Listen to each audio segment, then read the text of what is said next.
ఇబ్బంది పెట్టకుండా గత 10 సంవత్సరాలుగా మరి ధాన్యం కొనుగోలు చేస్తూ సిఎంఆర్ కింద చేస్తున్నటువంటి మిల్లర్లని బ్లాక్ లిస్టులో కావాలని పెట్టించి తనకు ఎన్నికలలో ఫండు ఇవ్వలేదనేటువంటి కారణంతో నల్లగొండ నియోజకవర్గంలో ఉన్నటువంటి మిల్లులు మొత్తం బ్లాక్ లిస్టులో పెట్టించి ఈరోజు నల్లగొండ నియోజకవర్గానికి సంబంధించినటువంటి మంత్రి గారు ఈ రైతాంగానికి చాలా మరి నష్టం చేసే పరిస్థితి తీసుకొచ్చి పెట్టిండు. ఎందుకనంటే ఈరోజు నల్గొండ జిల్లాలో కానీ తిప్పర్తి మండలంలో నల్లగొండ కాన్స్టిట్యున్సీలో చుట్టుపక్కల ఇక్కడ కొత్తగూడెంలో ఒక మిల్లు ఉంటుంది, కానీ ఇక్కడ ఇవ్వకుండా ట్యాగింగు మల్లెపల్లికి, అదేవిధంగా అక్కెన్నపల్లి, త్రిపురారము, తర్వాత పోతే యాదగిరిపల్లి అంటే ఇక్కడ మిల్లులు ఉన్నటువంటి రైతులు ఇక్కడిని కొనుగోలు చేయడానికి అవకాశం ఉన్నప్పటికీ ఇక్కడ మిల్లర్లకు ట్యాగింగ్ ఇవ్వకుండా మరి దూర ప్రాంతాలకు ఇచ్చి రైతులను ఇబ్బంది పెట్టి మరి ఆ దూర ప్రాంతాల అయితే రైతులకు ఎంతంటంత కట్ చేసి వాళ్ళకు కావాల్సినటువంటి ముడుపులు ముట్ట చెప్తారనే విధంగా అధికారులు అధికార పార్టీ నాయకత్వం అంతా కూడా రైతాంగాన్ని ఈరోజు నష్టం చేసే పరిస్థితి ఈ నల్లగొండ నియోజకవర్గంలో కనపడతా ఉన్నది. ఇంకోటి చెప్తున్నాం, మీరు సివిల్ సప్లై అధికారులు ప్లస్ మిల్లర్లు చేసుకున్న ఒప్పందం ప్రకారం 64% కనుక బియ్యం సిఎంఆర్ కింద బియ్యం వస్తే రైతాంగం ఒడ్లు ఎలాంటి మరి గింజ కూడా కటింగ్ లేకుండా దింపుకోవాలి.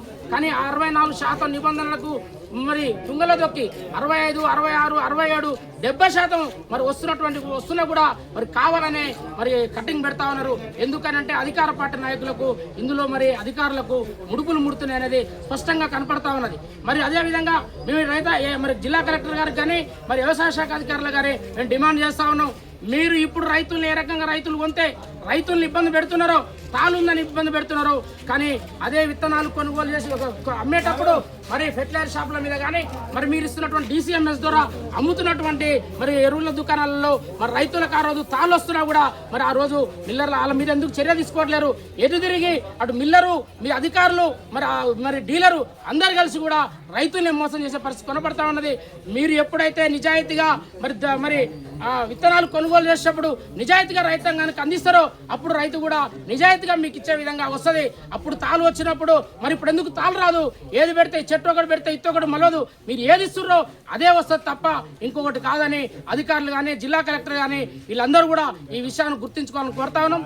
చివరిగా ఇక్కడ ఉన్నటువంటి స్థానిక మాజీ జడ్పీటీసీ, ఇక్కడ ఉన్నటువంటి స్థానిక మంత్రి, తిప్పర్తి మండల కేంద్రంలో జరిగినటువంటి అంబేద్కర్ గారి మరి విగ్రహావిష్కరణ కార్యక్రమంలో తను మాట్లాడిన మాటలు రైతాంగాన్ని అవమానపరిచే విధంగా ఉన్నాయి. రైతాంగానికి మరి మూలిగే నక్క మీద తాటి పండు పడే విధంగా ఇప్పటికే రైతులు ఇబ్బంది పెడుతున్నారు, అధికారులు ఇబ్బంది పెడుతున్నారు. దాని విధంగా నువ్వు మాట్లాడిన మాటలు రైతాంగానికి బాధ కలిగించే విధంగా ఉన్నాయి. కానీ నువ్వు కూడా ఒక రైతువే కదా, నువ్వు కూడా పండిస్తున్నావు ధాన్యం. ఏ మిల్లు దగ్గర ఎంత కట్టయిందో నువ్వు తీసుకొచ్చి రైతాంగాన్ని చెప్పగలుగుతావా? అంటే రైతులేమో కట్టు కావాలి, నీకు మరి మిల్లర్లకు ఉన్నటువంటి సంబంధాలతోటి నీ మాత్రం ఒక గింజ కట్టు కాకుండా ఒక కిలో కట్టు కాకుండా నువ్వు మాత్రం డబ్బులు తెచ్చుకుంటావు. మరి రైతులకు ఆ రకంగా ఎందుకు మాట్లాడవు? రైతులు నిన్ను ఓట్లేసి గెలిపించింది ప్రజల కోసం పనిచేస్తావని కదా. నువ్వు ప్రజలకు పనిచేయకుండా నీ స్వప్రయోజనం కోసం పనిచేసుకుంటూ రైతాంగాన్ని ఇబ్బంది పెట్టడం అనేది నీకేమాత్రం తగదు. ఇదే కనుక జరిగితే మిస్టర్ జడ్పీటీసీ గారు, మాజీ జడ్పీటీసీ రామరెడ్డి గారు దయచేసి రైతులకు బహిరంగ క్షమాపణ చెప్పాలి. నువ్వు రైతుల పక్షాన రేపు మార్కెట్ యార్డుకు నువ్వు వచ్చి రైతుల పక్షాన మాతో పాటు పోరాటం చేస్తేనే నీ నిజాయితీ తెలుస్తుంది. లేని సందర్భంలో రైతుల పక్షాన నిన్ను తిప్పర్తిలో ఎక్కడ తిరగకుండా చేస్తామని ఈ సందర్భంగా చెప్తూ రైతులకు క్షమాపణ చెప్పాలని ఈ సందర్భంగా డిమాండ్ చేస్తాను. రేపు ఈ రోజు సాయంత్రం వరకు అధికారులు కనుక కొనుగోలు ప్రారంభించకపోతే, ఎక్కడైతే మిల్లర్ల దగ్గరలో ఉన్నటువంటి ధాన్యాన్ని అన్లోడ్ చేసుకోకపోతే రేపు తిప్పర్తి మండల కేంద్రంలో 2-3 గంటలైనా హైవేపై రాస్తారోకో చేస్తాం. అదేవిధంగా సుధాకర్ రెడ్డి గారు చెప్పినట్టు కేసులకు భయపడేది లేదు, రైతాంగం కోసం జైలుకైనా పోతాం తప్ప మేము వెనుకడుగు వేసేలేదని ఈ సందర్భంగా తెలియజేస్తాను.